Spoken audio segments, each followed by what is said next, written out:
Olá, boa noite a todos. Obrigado pela participação, pelo interesse. Para quem não me conhece, eu sou o Caio Fazanella, CEO e responsável pelo time de investimentos da Balco. E hoje aqui comigo, como de praxe, está a Beatriz Nami, sócia e responsável pelo time jurídico. A gente vai falar hoje sobre a 30ª operação da Balco, uma seleção aí de precatórios federais, são 5 ativos que compõem essa rodada de captação, e ela vai ser também um recorde aí da Balco em termos de captação. Estamos falando aí de mais de 8 milhões de reais a serem captados. Em termos de rentabilidade, a gente estima que ela deve gerar aí entre 17% e 20% ao ano, dependendo do prazo de pagamento pelo governo, que a gente acredita ser aí entre 13 e 18 meses, né? Ou seja, a partir aí de março, abril do ano que vem. Antes da gente entrar em mais detalhes aí da apresentação, vou fazer uma breve introdução sobre a Balco, para quem ainda não nos conhece. Nós somos aí um time de 6 principais sócios. Além de mim e da Bia, nós temos aí o Pablo e o Theo, que se conheceram aí durante o MBA em Wharton. O Pablo é o COO e CFO da companhia, e o Theo toca toda a parte de tecnologia. Além de nós, o Vinícius, que lidera aí os esforços de originação e sourcing aí dos ativos, e a Clara, com toda aí a experiência dela da Uber, trazendo aí conhecimento de marketing. Além de nós 6, nós somos num total aí de 25 pessoas. Do time de investimentos, além de mim, tem também o Felipe Crispim. Para análise dos ativos que a gente coloca na plataforma, além da Bia, a Moara e Yasmin, além aí dos times todos de tecnologia, operações, financeiro, relação com investidores, por aí vai. Falando um pouquinho da filosofia de investimentos da Balco, o que a gente busca aqui são aquelas operações que têm uma relação de risco-retorno favorável. No nosso caso, né, como a gente mostra aqui no gráfico, aqui na direita da página, a gente procura aquelas operações que têm um retorno alto, compatível com o mercado de investimentos alternativos, mas que a gente consiga agregar um risco mais baixo, ou seja, com um controle de risco muito forte. A gente procura operações que apresentem menos risco, portanto, a relação de risco-retorno é mais favorável do que outras que a gente encontra no mercado. Aqui a gente trouxe uma página para falar sobre como investir no mundo dos juros baixos. Isso daqui é um trecho dos últimos memorandos do Howard Marks, fundador da Oaktree. E aqui ele traz basicamente 5 opções para como o investidor pode compor o portfólio de investimentos num ambiente de juros baixos. As 3 primeiras alternativas, elas são muito relacionadas ou ao investidor manter como ele investia antes da gente ter a queda de juros, ou ainda ficar mais líquido ou ter um portfólio mais seguro. E nessas 3 opções, a realidade hoje é que a gente vai estar aí provavelmente com rendimento abaixo da inflação. A gente está girando em torno aí de uns 5% a 6% de IPCA, tanto o histórico quanto o projetado aí para 2021. E né, considerando onde a gente está aí com o patamar de juros, se não fizer nada de muito diferente, provavelmente vai estar com uma rentabilidade abaixo da inflação, ou seja, perdendo poder de compra. A quarta alternativa é aquela que eu acho que boa parte de nós acabou fazendo, que é ir para os mercados aí que a gente fala aqui mais mainstreams, ou seja, bolsa de valores, fundos imobiliários, e a realidade é que a gente está aceitando nessas situações relações de risco-retorno talvez mais desvantajosas. A gente está em patamares aí, por exemplo, de Ibovespa acima do que a gente tinha pré-crise, num ambiente talvez mais desfavorável, ainda com algumas incertezas em relação à retomada econômica. E a quinta alternativa que o Howard Marks fala é o investidor alocar parte do portfólio em ativos alternativos que não tem correlação com o CDI ou com ativos aí de bolsa de valores, por exemplo. É o que a gente se propõe a fazer ou a trazer aqui para os investidores e para os clientes da Balco. Ok? A gente vai trazer agora um conteúdo mais básico para aquelas pessoas que ainda não conhecem o mercado de precatórios. Depois a gente vai entrar na apresentação. A ideia aqui é falar aí por volta de uns 20 minutinhos sobre o detalhe da operação e tentar misturar um pouco de conteúdo mais básico com um pouquinho mais de profundidade. No final da apresentação, a gente vai fazer uma sessão de perguntas e respostas ao vivo. Então, se você tiver qualquer dúvida no meio da apresentação, pode mandar através aqui da ferramenta do Zoom. E entre a gente finalizar a apresentação e essa sessão de perguntas e respostas, eu vou soltar uma enquete de menos de 1 minuto para responder muito rápido, são 3 perguntas só, para ajudar a gente a melhorar nas próximas interações. Para falar um pouquinho sobre o básico aqui de precatório, já vou chamar aqui a Bia, para dar um panorama aí geral sobre o que é um precatório, depois eu volto aqui para falar o resto da apresentação. Bom, pessoal, boa noite. Primeiro, obrigada pela participação no webinar. E aqui a ideia é, como o Caio disse, contextualizar um pouco para quem não tem muito o ambiente com a palavra precatório. Para a gente acaba sendo uma coisa super comum do nosso dia a dia, mas a gente entende que não é algo fácil de se compreender. Portanto, o que é o precatório? Precatório, basicamente, como diz aqui o slide, é um reconhecimento de uma dívida judicial de um ente público. Então, quando tem um processo lá, passa pelo processo de conhecimento, liquidação e o cumprimento de sentença, no final, quando o ente público, União, Estado, município, autarquia, é condenado a pagar um valor, ele não paga mediante o depósito em conta imediatamente, como um ente privado. Então, é expedida uma ordem para que ele pague mediante um precatório, que é uma ordem aí de pagamento que vai ser executado no prazo da Constituição, no regime ordinário ou no regime especial. E o que acontece? O processo muitas vezes demora alguns anos, algumas filas demoram alguns anos, então alguns donos de precatório preferem ceder esses créditos, e aqui o Caio pode falar um pouquinho melhor sobre essa questão de como que os retornos são, a possibilidade de retorno ela é alcançada. Está muito relacionado aí a essa questão do desconto na compra de uma pessoa que está aguardando algum tempo, de que precisa de um evento de liquidez um pouco mais rápido do que o ente pode proporcionar, e aí o Caio pode falar um pouquinho sobre isso. Mas, basicamente, é o que eu acabei de comentar aqui em linhas muito gerais, muito simples. Quando tem essa ordem de pagamento, os credores entram numa fila de pagamento e posteriormente recebe o dinheiro via aí precatório.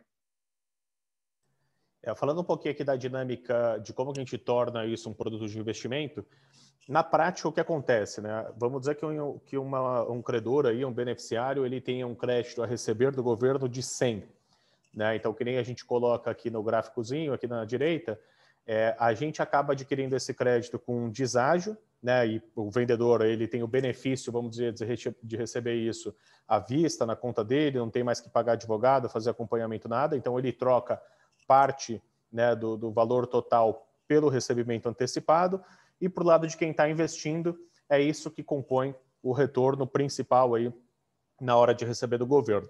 Além da questão do ágio, ainda há correção monetária e eventualmente juros de mora. Então, a composição desse ágio e da correção monetária que trazem a rentabilidade da operação, ok? Então, é um fluxo bastante simples, de modo geral, e é basicamente isso que faz aí ser um produto de investimento bastante interessante para compor o portfólio. Bom, quem quiser participar da operação, ela vai estar disponível no nosso site a partir de amanhã, às 8 horas da noite. Lembrando, né, as reservas elas são sempre confirmadas por ordem de chegada até o limite total. Então, se tiver disponível, você pode alocar o quanto você quiser, respeitando aí o valor mínimo de aporte e o quanto tem disponível, tá? Depois que você faz a reserva no site, você vai receber os dados para fazer a transferência e também a assinatura dos documentos, ok? É um processo muito simples, em geral, aí, em menos de 1 minuto também você consegue fazer a reserva lá no nosso site. Só lembrando, precisa estar com o cadastro preenchido e aprovado antes de você conseguir reservar. Então, se você ainda não enviou documentação, etc., manda lá e você vai receber um e-mail de confirmação que está tudo ok. Bom, falar um pouquinho dos highlights aqui, dos destaques dessa oportunidade. Ela é um dos poucos casos aqui em que a gente tem realmente agregado mais de um ativo nas operações. Aqui, no caso, são 5 precatórios federais. Foram selecionados aí com bastante critério depois de passados por toda aí uma fase de diligência jurídica que a gente conduz. Nesse tipo de operação, a gente acaba agregando aí uma diversificação em termos de teses jurídicas, quer dizer, são teses diferentes, cedentes diferentes e também índices, né, ou indexadores diferentes nos 5 ativos. Quer dizer, tem ativo lá que é Selic, tem ativo que é IPCA, e também, dado a estrutura de aquisição, tem uma operação que ela tem, vamos dizer, um retorno travado. Depois a gente fala um pouquinho mais sobre isso. Além disso, né, uma operação aí com uma relação de risco-retorno excelente. Incomum a gente ter operações aí de mais de 15%, 16% em precatórios federais. Aqui a gente ainda está trazendo esse primeiro ponto da diversificação no mesmo bloco e conseguiu fazer boas negociações aí que resultam numa expectativa de retorno bastante atraente para o grau de risco da operação. Por fim, aqui, a gente queria falar um pouquinho sobre o nosso track record. A gente tem aí mais de 25 milhões de reais geridos já para nossos clientes, investidores. No ano passado, né, para os precatórios federais 2020, a gente entregou mais de 40% ao ano de rentabilidade, porque os pagamentos foram feitos aí de forma antecipada, aquilo que a gente costuma precificar. Vamos falar um pouquinho mais sobre isso também. E acho que o principal aqui, em 29 operações já disponibilizadas na nossa plataforma, até hoje nós não tivemos nenhuma perda. Tá? Sobre os parceiros, para essa operação 30, aqui tem uma constituição, um bloquinho muito legal de parceiros e outras empresas extremamente sérias que fizeram parte aqui da estruturação. Em primeiro lugar, aqui vou falar sobre a Estratégia, uma casa super respeitada, trabalha também com crédito não performado, crédito estruturado, também precatórios, fundada aí pelo Christian Lara, ex-Credit Suisse. Então, uma casa super séria e respeitada que ajudou a gente na estruturação, na originação de 3 dos precatórios que compõem essa seleção, esse portfólio. E, além disso, a gente contou com assessoria também de 2 escritórios jurídicos. A Bia pode comentar aqui um pouquinho mais sobre cada um deles e o papel deles aí na estruturação da operação. Bom, em questão de legal opinion para os ativos, a gente destaca aqui que o CSA e o escritório da Esther Santana, eles atuaram especificamente nas oportunidades que estão aí com os tickers 43, 44, 45.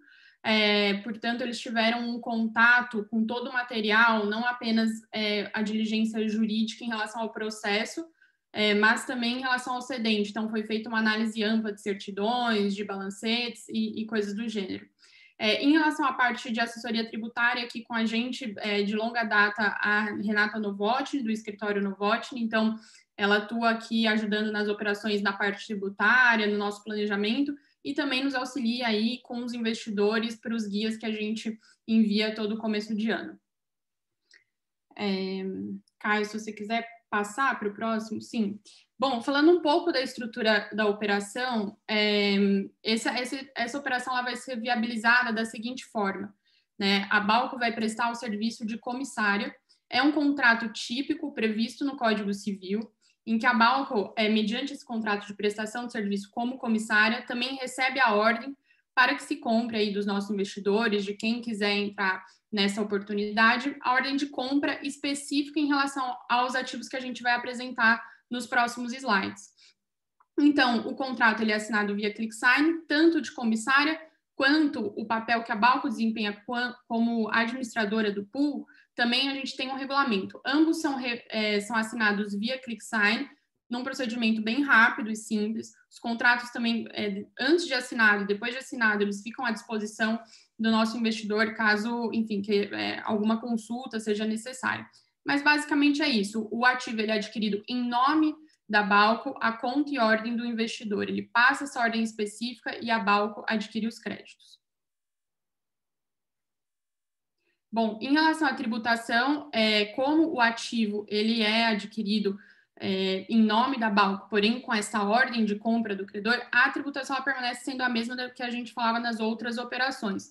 Então, é uma alíquota progressiva. Para um caso aqui, basicamente vai ser 15%, a alíquota ela pode ser consultada nessa lei que a gente colacionou aqui embaixo, 8981, e os investimentos até 35 mil, eles são isentos. Passou de 35 mil, tem a alíquota e provavelmente vai ser nos 15%, porque a progressão dela é muito, num patamar bem alto.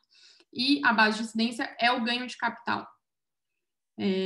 Acho que em relação à tributação é isso, como eu disse, a gente passa sempre no início do ano uma orientação para os nossos investidores poderem fazer da forma correta junto lá ao ganho de capital e à declaração do imposto de renda do ano. Agora aqui falando um pouco dos ativos, né? Em relação ao 41, a tese dele, vou passar brevemente e eu me coloco à disposição, todo o time está à disposição caso alguma dúvida surja.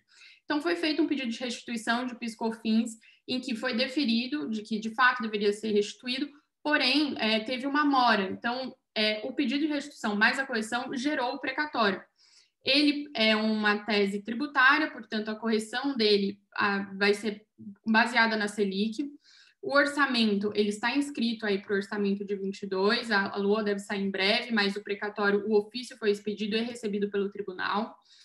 Foi expedido pelo tribunal TRF2 e, basicamente, é uma empresa do setor de café que teve esse pedido deferido e a restituição vai ser feita via precatório aí por pagamento da União Federal. Em relação ao ticker número 42, aqui é um crédito que decorre de honorários sucumbenciais. Portanto, ele é alimentar, correção pelo IPCA-E, também com ofício expedido e recebido pelo tribunal, no caso o TRF3, aqui de São Paulo. E o que acontece, né? Boa parte desse sucumbencial, desse escritório, foi paga, não só do sucumbencial, mas também do crédito principal. Acontece que, com o julgamento do RE 870947, em 2019, gerou um precatório suplementar e ele foi expedido agora e será inscrito para o ano de 2022. Então, enfim, basicamente é isso, e esse é o alimentar aqui dessa combinação de ativos. Falando aí um pouco sobre o 43, o 44 e o 45, eles são de CNPJs diferentes, cedentes diferentes, apesar de estarem no mesmo grupo econômico, mas a tese é a mesma, que é o TSA relacionado à SUFRAMA. Então, o que acontece essa é uma tese reconhecida, reconheceu-se a inconstitucionalidade do TSA em repercussão geral no STF. O TSA é uma taxa que era cobrada pela SUFRAMA para empresas que estavam lá na Zona Franca de Manaus, ali na região. Portanto, foi reconhecida essa inconstitucionalidade e as empresas entraram com pedido de repetição de indébito dos últimos 5 anos também, que foi recolhido e não estava em conformidade. Esses 3 ativos geraram créditos, a única diferença deles é que eles estão em momentos diferentes processuais. Então, o 43 ele já está com ofício expedido e recebido pelo tribunal. Em relação ao 44, foi expedido o ofício, mas ainda não foi recebido pelo tribunal, e tecnicamente a gente considera precatório no momento em que o tribunal recebe esse ofício, então existe uma chance maior chance de ser 22, a gente pode falar disso um pouquinho mais para frente. E em relação ao 45, está se aguardando ainda a expedição do ofício. Todos eles não teve muita discussão em processo de conhecimento.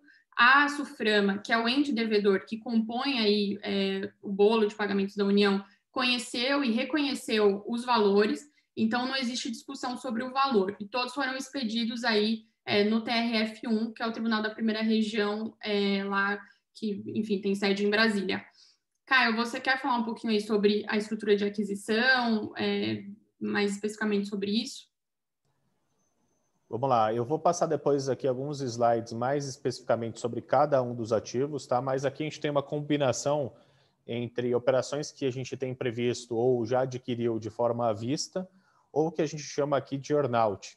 Eu vou explicar bem de forma sucinta aqui o que é o earn-out. É um pagamento suplementar ou adicional à contraparte que está vendendo o crédito, tá? Então, em algumas situações isso serve ou para a gente cravar ou, vamos dizer, estipular qual que é a rentabilidade para o investidor de antemão. Em outras operações, esse pagamento suplementar ele funciona como uma proteção.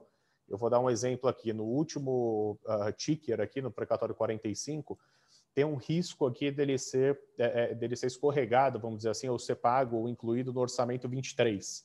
A gente vai saber isso muito em breve. Daqui a um mês e meio, é o limite para ser incluído no orçamento 22.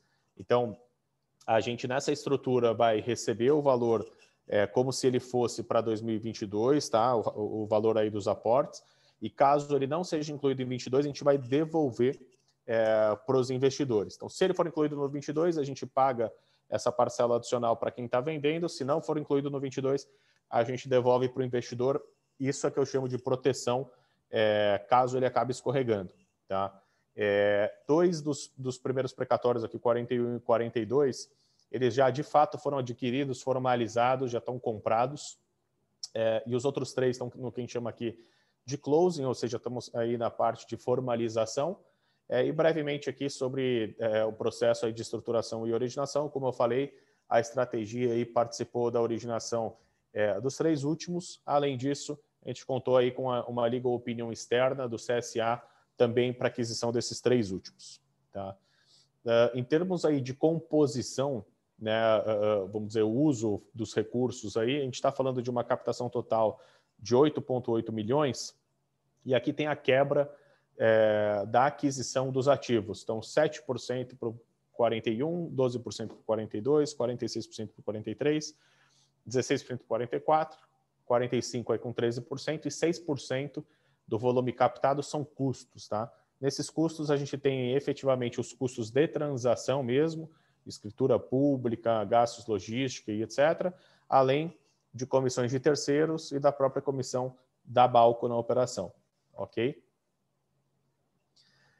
Comentei que eu ia entrar um pouquinho no detalhe de cada um. Não vou entrar muito no detalhe, essa informação ela vai ficar disponível no nosso website. Então, se você quiser consultar ela ou enviar até para alguém depois, não tem problema nenhum, está lá no nosso site.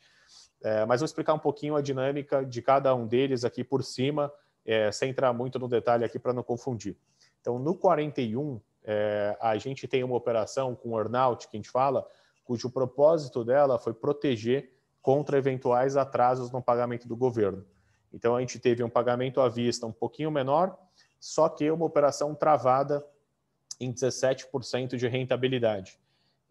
Então, ela protege num eventual cenário de que o governo não pague até o limite correto, aí, que seria dezembro do ano que vem. Tá? Então, por conta de ter esse retorno travado, ela ajuda a ter um pouquinho mais de consistência dentro do portfólio como um todo. A operação 42, ela é a única aqui indexada no IPCA-E. Os outros 4 precatórios, por serem tributários, eles são corrigidos por Selic. Então, essa daqui, ela tem um efeito aqui dentro do portfólio de proteger contra o que a gente fala aqui de um boom inflacionário, quer dizer, uma inflação fora do controle. Esse precatório é corrigido pela inflação, então ele traz esse efeito aí de proteger contra o aumento de inflação. As operações 43 e 44, elas foram pagas totalmente à vista. Dado aí o nível de deságio, elas garantem uma rentabilidade maior nos cenários base, então elas puxam para cima a rentabilidade nos cenários base. E a última operação, 45, ela é aquela operação que eu falei que ela tem um risco maior de escorregar para o orçamento 23, e nesse caso, o earn-out ou o pagamento suplementar, ele serve como uma proteção para o investidor. Então, lembrando, se ele for para 2023, a gente devolve parte do valor investido para o investidor. Se ela entrar de fato no orçamento 22, vai lá procedente na data que entrar no orçamento 22. Comentar brevemente aqui como que fica aí o fluxo de caixa, aqui da operação como um todo, tá? Mas isso daqui é basicamente o proporcional à parcela que o investidor vai investir.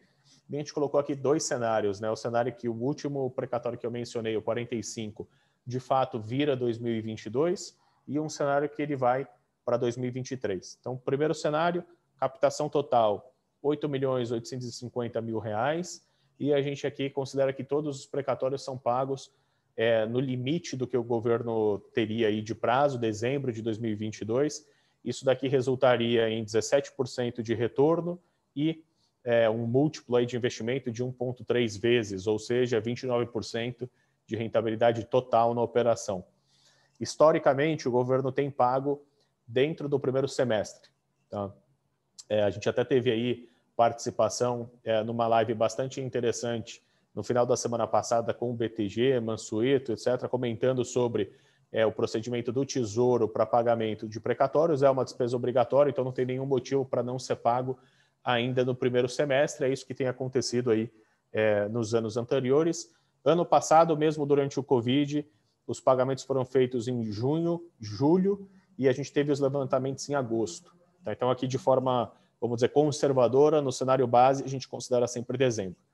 Bom, se o PFED 45 ele entrar no orçamento 23, a gente, como eu mencionei, devolveria para o investidor a parcela de earnout desse precatório. Então, ainda em julho, né, teria um pagamento de 147 mil para os investidores, mas, vamos dizer, em contrapartida, teria um precatório aí sendo pago em dezembro de 23. Né? Os demais continuariam em 22 e esse precatório sendo pago em dezembro de 23. Como eu mencionei, essa parcela de earnout dá o efeito de proteção aqui no portfólio. Então, ainda assim, a gente teria a rentabilidade aí de 17% e o múltiplo, né, dado os índices de correção, ele acaba subindo um pouquinho aí para 1,31, ou seja, a rentabilidade total 31%. Ok? Aqui a gente traz uma tabela com uma série de cenários diferentes, dependendo de quando o governo efetuar o pagamento. Vou pegar aqui a parte que está em verde, que é onde a gente acha que é o mais provável de acontecer. Como eu mencionei, o ano passado, depósitos em junho e julho. Então, estou aqui na parte que eu estou mexendo aqui no mouse, não sei se está todo mundo vendo, mas olhando na coluna aqui da esquerda, junho e julho.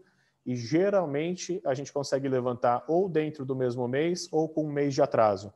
Então, aí seriam dentro da tabelinha aqui, primeira ou segunda coluna, a gente está falando aí de pouco mais de 20% de rentabilidade anualizada. Ok? Se a gente for lá para o cenário de fim do ano, a gente está voltando lá para os 17 que a gente apresentou ali no slide anterior. Passando aqui, como é que isso se comporta num investimento de R$3.000, que é um investimento mínimo, a gente está falando aí de, vamos dizer, no resgate, um retorno aí total de 3.800, 3.900 entre os cenários base e conservador, ou seja, aqueles 30% de rentabilidade total da operação. Essa daqui é a estimativa aí para os investimentos. Logicamente, se o investidor quiser investir, vamos dizer, 10 vezes isso, o retorno lá na frente, a gente está falando de multiplicar por 10, é proporcional. Então, só como uma referência aqui, utilizando o aporte mínimo para essa operação. Bom, para falar um pouquinho de riscos, vou chamar de novo aqui a Bia, e depois aí a gente abre, então, a sessão de perguntas e respostas. Vou soltar também aquele Q&A que eu mencionei. Quem tiver dúvida, envia, por favor, pela sessão de perguntas e respostas aqui do Zoom. Como a gente não consegue convidar vocês para falarem aqui, tem que ser pela ferramentinha de pergunta e resposta, então manda por escrito, que a gente coloca aqui na fila e responde uma por uma, ok? Bom, falando aí um pouquinho dos riscos, que eu acho que é algo super importante, o time julga importante passar esse cenário para vocês. Então, em relação ao 41 e 42, como o Caio mencionou, eles já foram adquiridos e estão em processo de habilitação nos autos. 43, 44, 45, a gente está passando agora por um processo de fechamento em relação a eles. Toda a diligência está sendo tomada da mesma forma em relação a contratos, em relação à comunicação, mas esses estão em processo de fechamento. O prazo para rescisória relacionado ao processo de conhecimento, tá? É um cenário bem técnico aqui, é algo que a gente fala muito, nossa, tem prazo ou não para rescisória. O primeiro tem prazo para rescisória, apesar de não existir um motivo aparente para rescisória, mas a gente acha por bem avisar, então até 2 de 22 teria um prazo para rescisória, e a gente não vislumbra qualquer sucesso em relação a isso, caso proposto numa questão super excepcional. Em relação ao 42, 43, 44 e 45, os prazos estão encerrados, portanto, a gente nem fala em motivo, porque já não existe prazo, a rescisória é uma ação específica de desconstituição da coisa julgada que tem um prazo, portanto, o prazo que foi encerrado. E aí a gente poderia falar em não inclusão, um outro risco sobre não inclusão no orçamento de 22. Em relação ao 41, 42 e 43, como eu mencionei, os ofícios foram expedidos e recebidos pelo tribunal. A LOA, né, que é a Lei Orçamentária Anual, deve sair aí em agosto, sempre sai todo ano, é o prazo constitucional, e já deve constar esses ativos discriminados lá.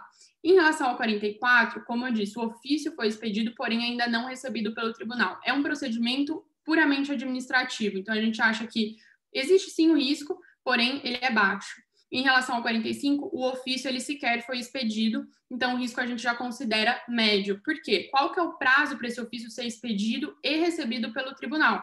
Dia 1/7 deste ano. Se ele não for expedido até 1/7 agora de 2021, ele escorrega para o ano de 2023. Em relação ao risco político, é um atraso, como a gente disse, seria um calote inédito, o governo federal efetua seus pagamentos de acordo com o prazo constitucional do regime geral correntemente. Como o Caio mencionou, a gente estava aí numa live muito bacana com o Mansueto Almeida, em que ele falou, olha, realmente o orçamento está aprovado, está tudo correto, despesa obrigatória, não existe nenhum motivo para esses pagamentos não serem efetuados. Em relação aos riscos relacionados a índices macroeconômicos, poderia existir ali um risco, mas é uma variação entre IPCA projetado e efetivo, ou Selic projetado e efetivo, que é bastante baixo, não tem muito impacto no que a gente usa, dado que a gente usa os relatórios para atualizar sempre os pedidos aí pelo Banco Central. Risco reputacional não tem, os ativos eles são, a gente considera eles bastante blindados em relação a isso. Coberto pelo FGC, eles também não são cobertos pelo FGC. Eles são, se eles seriam regulados pela CVM ou pelo Banco Central, são ativos reais, portanto, não estão regulados pela CVM ou pelo Banco Central na forma de oferecimento deles ou em relação às oportunidades. E um risco de insolvência da Balgo também, esse risco não está vislumbrado aqui.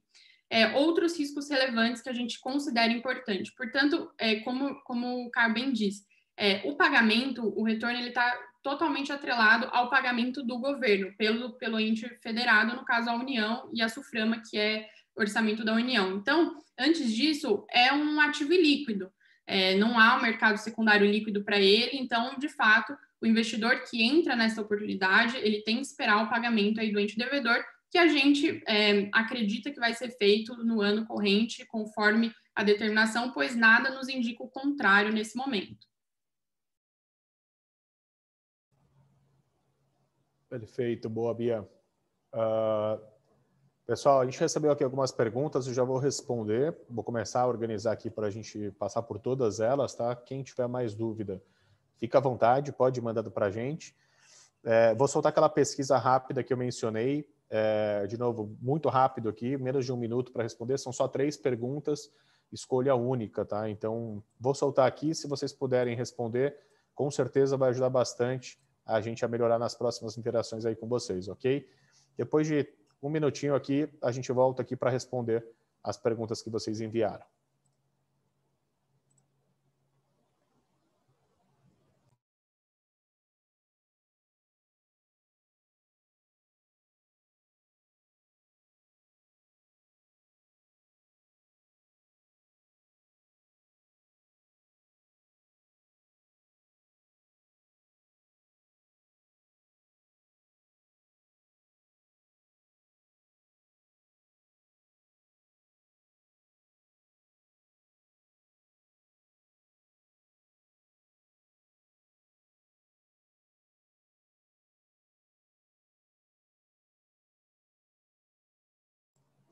Obrigado aí, pessoal, que está respondendo, já respondeu também.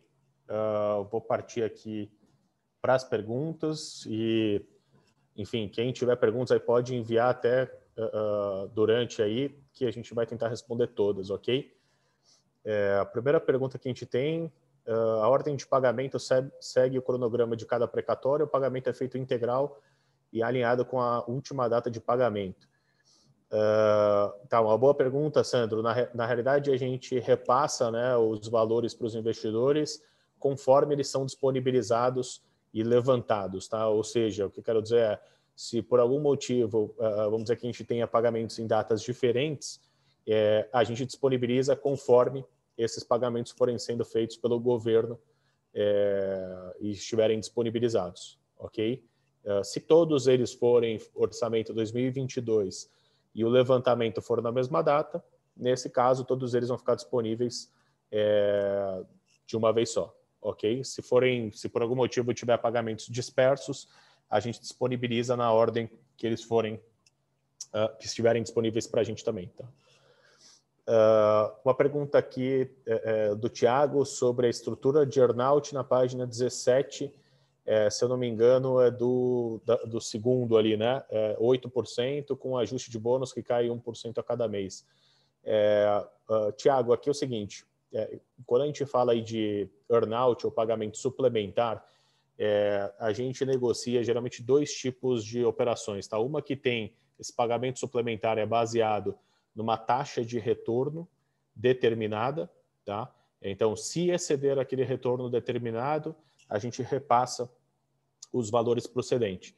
E a outra operação, que às vezes é mais simples, dependendo do cedente, ela funciona de uma forma semelhante, mas ela num modelo escadinha. Então, a gente fala o seguinte, olha, eu te pago, eu vou dar um exemplo aqui, tá? 75% mais 5% se for pago até tal data, mais 4% se for pago até tal data, por aí.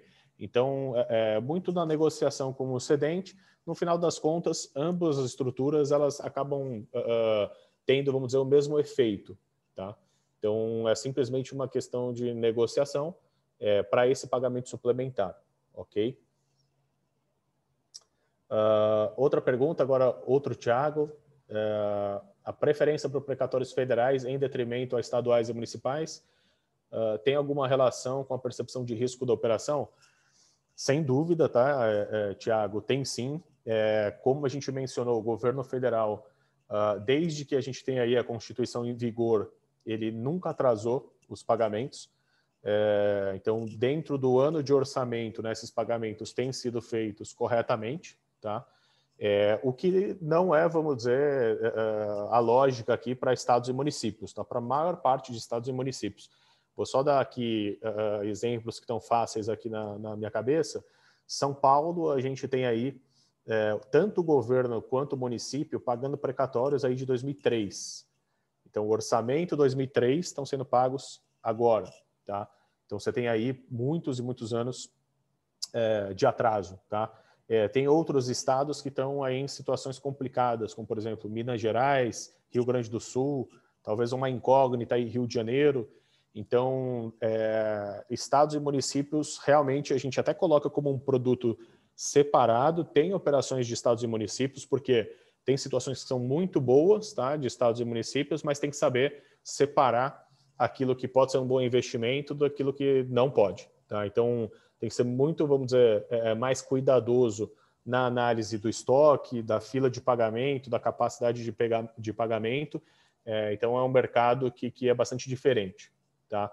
Com raras exceções, você tem alguns estados e municípios que estão no regime que a gente chama geral ou ordinário e pagam como o governo federal, mas são muito poucos, tá? Então, é uma análise completamente diferente, sim, ok? Outra pergunta, se tem uma taxa de performance da Balco, dependendo de quanto sai o pagamento a TIR. Não, para essa operação não tem taxa de performance. Talvez aqui, se sua pergunta é mais relacionada a um alinhamento que a Balco tenha, o que eu posso te dizer é que a gente aqui, os sócios, participam de todas as operações que a gente tem, investem nas operações que a gente tem. Especificamente nessa, a gente acabou não colocando aí taxa de performance, tem apenas a comissão pela, vamos dizer, originação e estruturação do produto, ok?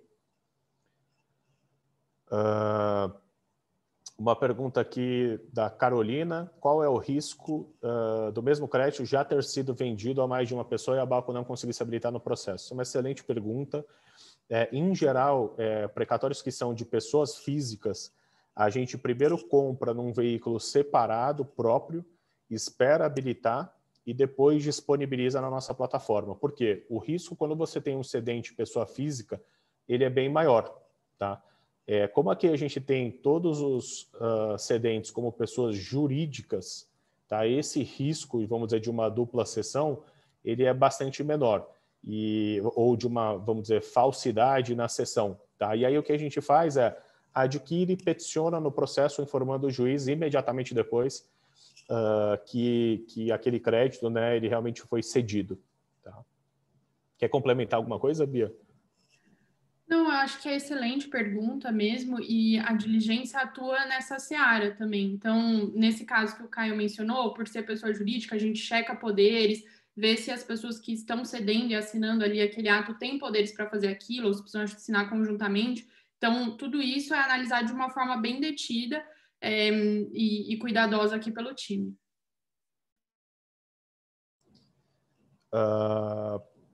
A outra pergunta, as estimativas de retorno são líquidas já de todos os custos da transação, tá? Não só a comissão da Balco, mas também demais custos, tá? Então, tem custos, como eu mencionei, de cartório, etc. A gente soma isso no total para fazer depois a captação como um todo, tá? Então, já está tudo embutido. A única coisa que não está incluída aqui na rentabilidade é o imposto de renda sobre o ganho. Isso vai depender do montante que o investidor acaba investindo, tá? Porque pode ser, tem aqueles casos de isenção que nem a Beatriz mencionou, mas em geral você tem lá 15% de imposto de renda sobre aquela taxa que eu mencionei, tá? Importante, a gente fornece todos os dados, mas o recolhimento desse imposto é via DARF pelo próprio investidor, tá? A gente fornece todas as informações aí, acompanhamento, resultado e etc., para poder preencher. Outra pergunta, após o investimento tem algum tipo de acompanhamento? Tem. A gente, em geral, envia um relatório mensalmente por e-mail, tá? Com um sumário de como está o andamento de cada uma das operações. Então, nesse relatório tem as 30 operações, incluindo aquelas que a gente concluiu e já recebeu de volta lá numa seção separada. Além disso, você tem dentro da plataforma uma parte ali de meus investimentos, uma seção de meus investimentos, no qual tem informações também sobre o andamento, tá? E a gente pretende consolidar todas as informações nas páginas de oferta. Então, a gente vai colocando updates regulares lá dentro, tá? Além disso, aqui como a gente está falando de precatórios federais, toda vez a gente solta novos conteúdos quando tem algum tipo de novidade em relação ao pagamento de federais, tá? Então, sim, tem todo aí um processo de acompanhamento aí que a gente acaba fazendo para os investidores, tá? Outra pergunta aqui para a Larissa, se a gente não conseguir a captação total, como funciona? Bom, todas as operações que a gente tem, elas já têm o que a gente fala de pre-funded, ou seja, elas já foram pré-financiadas, ou seja, a gente já tem o capital próprio para poder honrar todas essas operações, tá?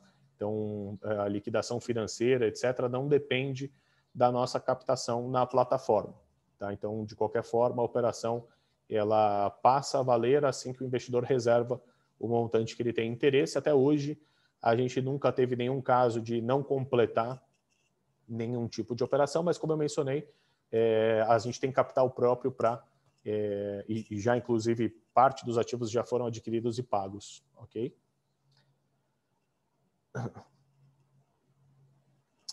Uma outra pergunta aqui, obrigado, se eventualmente o risco de cessão não foi identificado da diligência, a Balco não conseguisse habilitar, como é feita a devolução do valor investido? Bom, aqui, Carolina, eu entendo que a única chance de fato disso daqui acontecer seria uma fraude, tá? Então, todo o serviço que a gente presta é realmente para evitar, mitigar ao máximo esse risco de fraude. Agora, importante, são operações que têm risco, tá? Então, seja um risco de sofrer algum tipo de fraude, ou vamos dizer, o governo federal, por qualquer motivo que seja, atrasar os pagamentos, ou a gente ter o que a gente fala aqui de uma moratória realmente, cancelar pagamento de precatório, etc.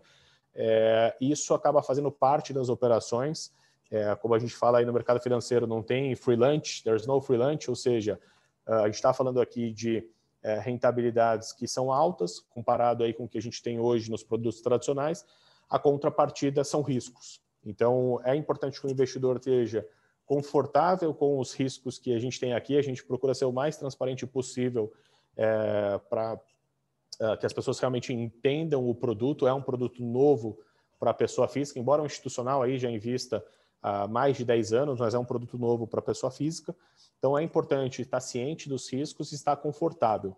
A gente aqui, nosso compromisso é tentar, ao máximo possível, de tudo que está no nosso alcance, mitigar ou minimizar esses riscos, ok? Como eu mencionei lá no começo da apresentação, nas 29 operações que a gente fez na nossa plataforma até hoje, a gente teve 0 problemas de não habilitação, tá? Então, a gente não teve nenhum tipo de fraude em operações aí na nossa plataforma, e não imagino que aqui a gente tenha, porque como eu mencionei, É um mercado quando você negocia com pessoas jurídicas do outro lado, né? A gente faz toda a checagem em relação à parte fiscal, as pessoas que estão assinando e etc.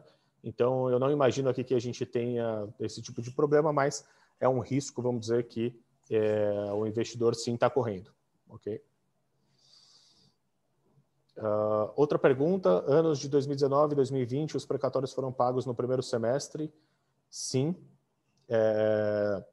Eles são pagos, em geral, em um mesmo mês, tá?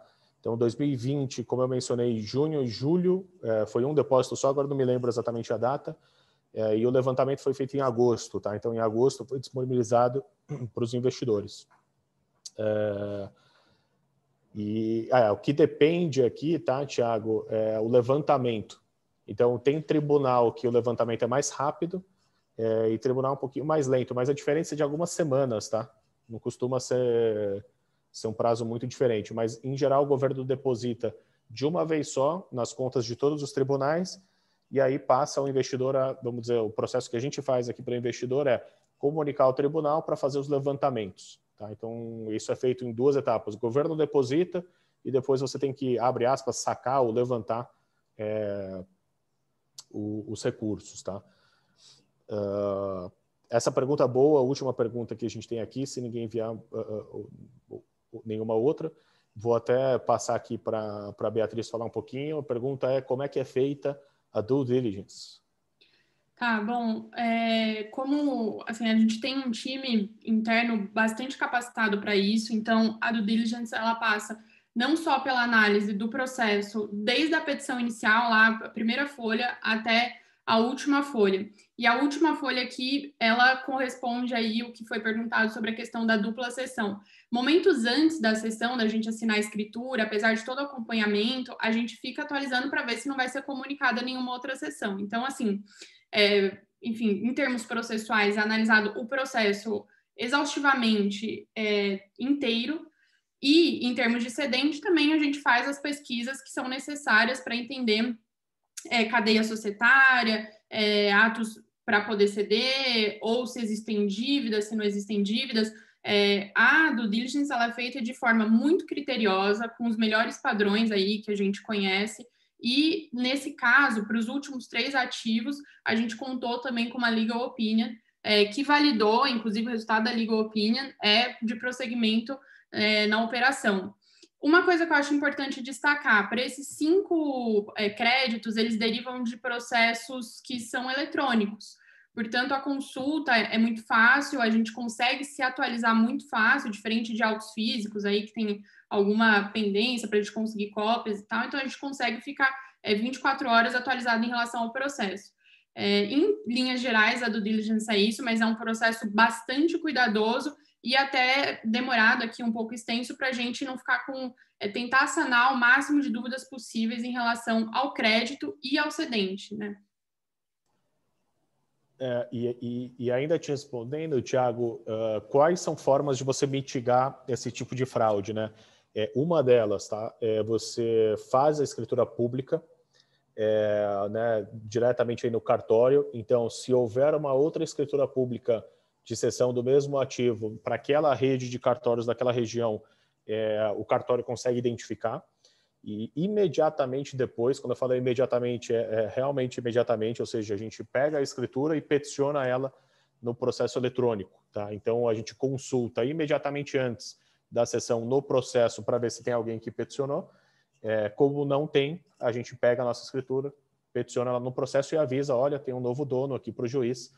Então, vamos dizer, essa é a forma mais segura de você fazer a cessão e evitar esse tipo de fraude, tá? De dupla cessão. Tem algumas casas ou algumas pessoas que fazem com procuração e esse tipo de coisa. Não, a gente faz com escritura pública no cartório, tem um custo, mas é um custo que para a gente faz muito sentido, vale muito a pena. E imediatamente depois a gente comunica o juiz no processo e fica lá registrado no processo, tá? Passa por esse processo de habilitação e depois é feita aí vamos dizer, a transferência de quem é de fato o beneficiário, ok? Outra pergunta aqui do Rodrigo. Obrigado pela apresentação. Em termos fiscais, o que interessa é o mês de levantamento, quando recebemos o dinheiro, correto?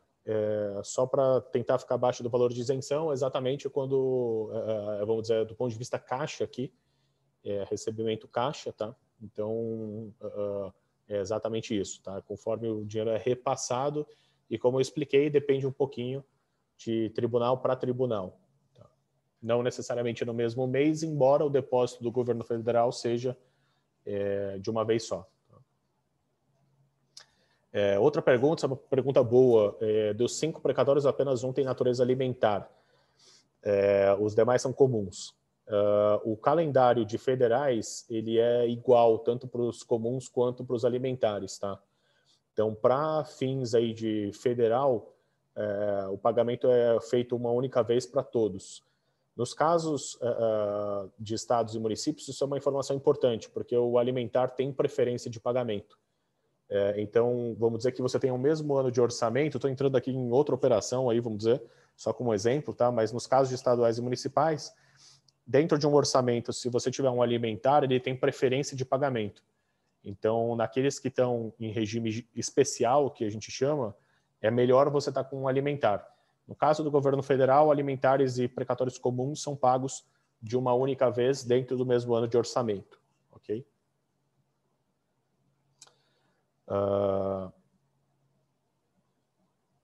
Ainda outra pergunta aqui. Na compra de crédito pela BAL, qual a proteção contra o cedente na ocorrência de fraude?